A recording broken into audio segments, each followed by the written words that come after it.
सर्वमंगलमांगल्ये शिवे सर्वार्थसाधिके शरण्ये त्र्यंबके गौरी नारायणी नमोस्तुते नारायणी नमोस्तुते नारायणी नमोस्तुते। श्री ललिता माता की जय। नमस्कार सर्वांना, श्री स्वामी समर्थ। तुमच्या सर्वांचं आपल्या चॅनलमध्ये खूप खूप मनापासून स्वागत आहे। आज 3 जानेवारी 2026 जानेवारी शाकंभरी पौर्णिमाचे तुम्हा सर्वांना खूप खूप हार्दिक शुभेच्छा। आज पौर्णिमा विशेष सत्यनारायण पूजा आमच्या घरी संपन्न झाली, तुमच्यापाशी पण झालीच असेल। आज आपण श्री ललिता सहस्रनाम पठण इच्छित मनोकामनासाठी कसं पठण करायचं आहे ह्याची माहिती आपण बघूयात। तर व्हिडिओ स्किप न करता पूर्ण बघा, कारण की माहिती पण तेवढीच महत्त्वाची आहे। दर पौर्णिमाला श्री ललिता सहस्रनाम हे खूप प्रभावशाली स्तोत्र आहे, कारण की ह्याच्यामध्ये ललिता देवीचे हजारो नाव आहेत। असं म्हणतात की दर पौर्णिमाच्या दिवशी संध्याकाळी दिवे लागायच्या टाईमच्या थोडा आधी पण आपण सुरुवात करू शकतो। 9 वेळा पठण केल्याने आपलं इच्छित मनोकामना नक्कीच पूर्ण होते। असं आपल्याला 12 पौर्णिमा करायचं आहे। पठण करण्याची विधी: पौर्णिमा अगर संध्याकाळी म्हणजे रात्री असेल तर आपण दिवे लागणीपासून करू शकतो, आणि दिवे लागणीच्या टाईमला जाणार असेल तर आपण अगोदर सकाळी दुपारी पण करू शकतो, हरकत नाही। पण असं म्हणतात की संध्याकाळच्या वेळेस केलेला विशेष राहते, जमला नाही तर कधी पण करू शकतो। एवढंच की पौर्णिमाच्या दिवशी नक्की 9 वेळा पठण आपल्याला हे करायचं आहे। पठण कसं करायचं म्हणजे आपल्या घरी ललिता देवीचा फोटो असो, मूर्ती असो, साधी सोपी मांडणी करून घ्यायची, दिवा लावायचा, 2 अगरबत्त्या, देवीला दूध, साखर किंवा किसमिस आणि खडीसाखर दाखवायची, कारण की देवीला किसमिस आणि खडीसाखर हे खूप प्रिय आहे। त्यानंतर आपल्याला ललिता सहस्रनाम स्तोत्र पठण पारायण प्रारंभ करायचं आहे। अगर आपण नवीन असेल तर आपल्याला थोडं अवघड जाऊ शकते, वाचन करायसाठी लेट होऊ शकते।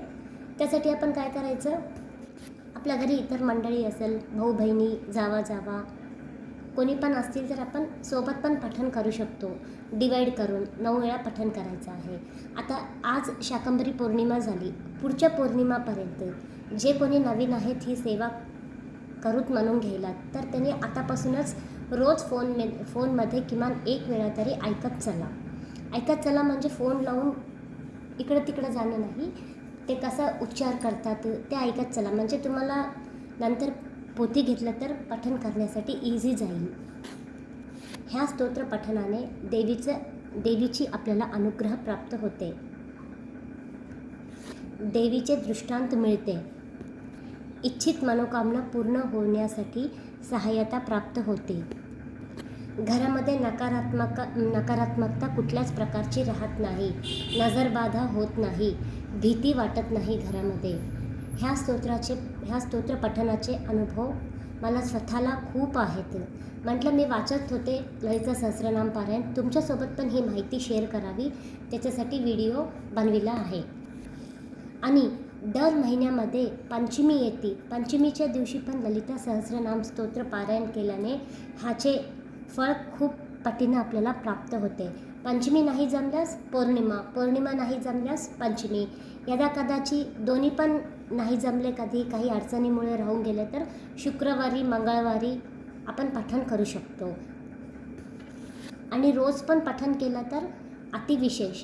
पण हे सहस्रनाम स्तोत्र खूप मोठं आहे, रोज कदाचित होणार नाही, त्याच्यासाठी विशिष्ट दिवशी ह्याचे पठण केल्याने आपल्याला विशिष्ट फळाची प्राप्त होती। सुरुवात करून तर बघा सर्वांनी, दर पौर्णिमेस 9 वेळेस पठण करून तर बघा, संकल्प करा, एकच दिवस ना पठण करायचं आपल्याला। बघा मग हळूहळू प्रचिती येईल आणि तुमची इच्छित मनोकामना पण पूर्ण होईल। श्री ललिता देवी तुमच्या सर्वांकडून ललिता सहस्रनाम स्तोत्र पारायण करून घ्यावे, हीच ललिता माताच्या चरणी प्रार्थना। झालेली सेवा मी श्री स्वामी समर्थ महाराजांच्या चरणी आणि ललिता माताच्या चरणी अर्पण करते। श्री स्वामी समर्थ। श्री ललिता देव्यै नमः। धन्यवाद।